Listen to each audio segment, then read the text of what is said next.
కూతురు బయటికి వెళ్తుంటే తండ్రి ఎక్కడికి వెళ్తున్నావమ్మా అని అడుగుతాడు. ఆ మాటకి కూతురు చేతిలో ఉన్న బుక్ సోఫా కేసి కొట్టి బెడ్రూమ్ లోకి వెళ్ళి ఏడుస్తుంది. తండ్రికి ఏమీ అర్థం అవట్లేదు. ఈలోపు తల్లి వచ్చింది.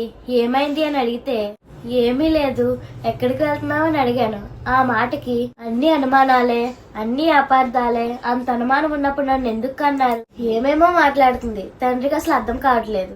ఒక తండ్రిగా నా కూతుర్ని నేను ఒక మాట అడిగాను, ఎక్కడికి వెళ్తున్నామని అడిగాను, ఎందుకు వెళ్తున్నామని కూడా అడగలేదు. అలాంటి భావన కూతురుకు వచ్చి వెళ్ళి పడుకొని ఏడుస్తూ ఉంటే ఆ కూతురు దగ్గరికి తల్లి వెళ్ళి ఎందుకు ఏడుస్తున్నావు, నాన్న ఏం అడిగాడు, నువ్వు ఎక్కడికి వెళ్తున్నావు అని అడిగాడు. అప్పుడు కూతురు ఆయనకెందుకు అలా అడగడానికి. అప్పుడు తల్లి 3 మాటలు చెప్పింది. ఆయన ఎందుకు అనే స్థితి ఆయనది కాదు, ఆయన మీ నాయన, మా ఆయన, ఇంటికి పెద్ద ఆయనగా నీ గురించి ఎవరు అడుగుతారు, ఆయనే లేకపోతే నువ్వు లేవు నేను లేనమ్మా. ఆ తండ్రి బాధ్యతగా అడిగేదే తప్పు పట్టి అలిగి పడుకొని సాధించే కూతురుగా మాకొద్దు.